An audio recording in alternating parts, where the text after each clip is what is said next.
Shalom dan salam jumpa kembali dalam acara Renungan dan Doa untuk edisi Selasa 4 April 2023. Sebelum membaca dan mendengarkan renungan, mari berdoa. Bapa kami yang di surga, kami bersyukur atas kesempatan untuk membaca dan merenungkan firman-Mu.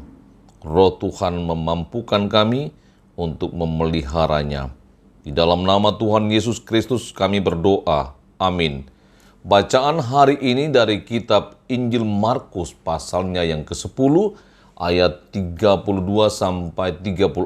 Firman Tuhan berbunyi, Yesus dan murid-muridnya sedang dalam perjalanan ke Yerusalem dan Yesus berjalan di depan. Murid-murid merasa cemas dan juga orang-orang yang mengikuti dia dari belakang merasa takut. Sekali lagi Yesus memanggil ke-12 muridnya dan ia mulai mengatakan kepada mereka apa yang akan terjadi atas dirinya.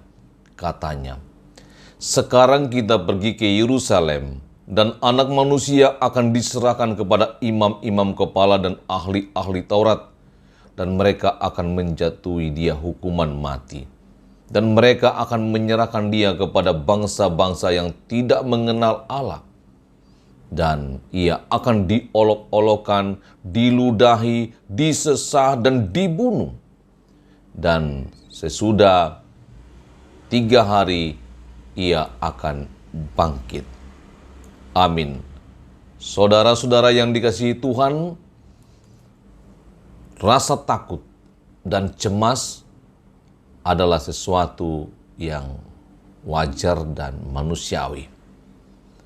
Apalagi dalam menghadapi ancaman pembunuhan, penderitaan. Kebanyakan orang mengalami rasa takut itu. Begitu pula dengan murid-murid Yesus.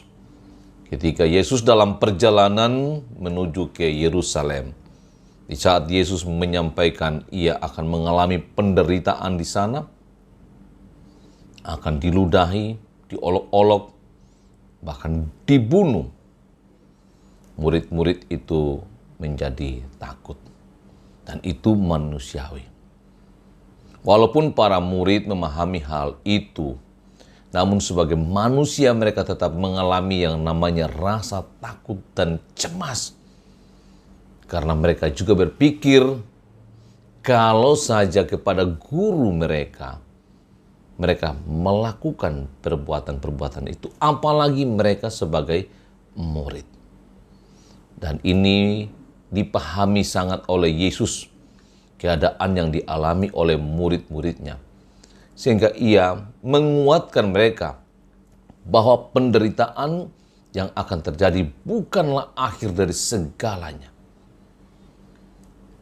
Murid-murid itu dikuatkan bahwa setelah penderitaan bahkan kematiannya, pada hari ketiga ia akan bangkit. Ini sebuah penguatan bagi murid-muridnya. Sehingga mereka menanti waktu itu. Waktu di mana ia akan bangkit.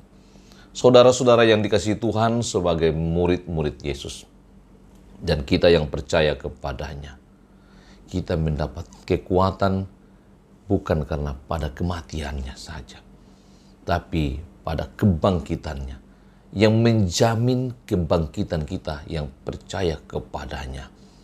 Karena itu, kebangkitan Kristus sebuah penguatan bagi orang percaya. Memang penderitaan, memikul salib, sesuatu yang melelahkan, juga menimbulkan rasa cemas dan takut.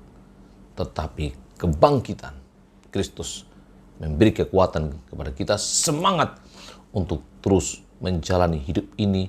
Karena suatu saat jika Yesus bangkit dari antara orang mati, murid-muridnya pun akan bangkit dari antara orang mati.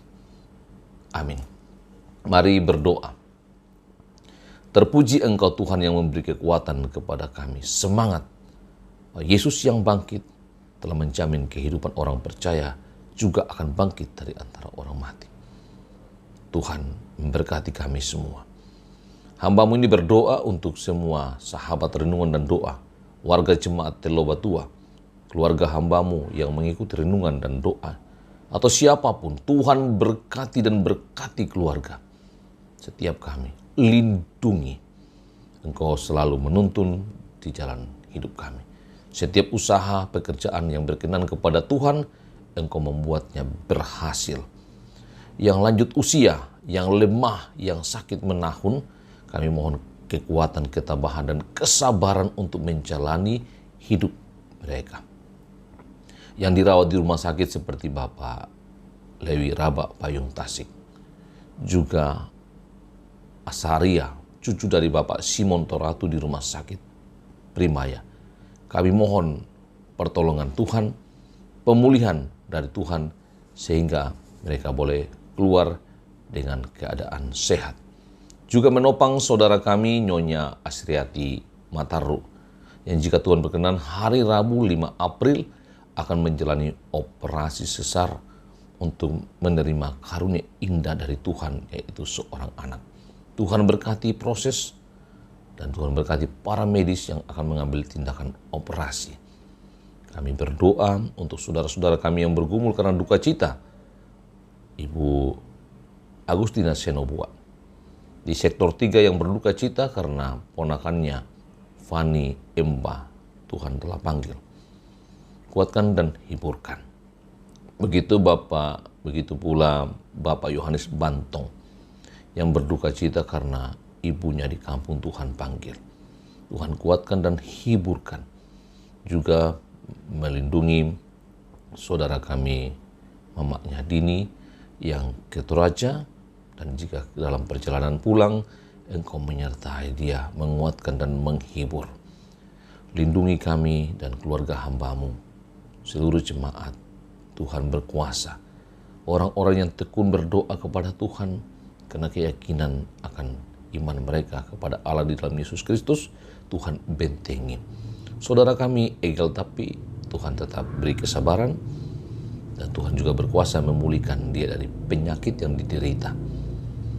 Saudara kami Bapak Yakub Sumule bersama istri yang sempat mengalami insiden dan kini semakin membaik, Tuhan pulihkan. Mohon ampun Tuhan atas dosa kami, dalam nama Tuhan Yesus Kristus kami berdoa. Amin. Demikian renungan dan doa hari ini. Tuhan Yesus memberkati.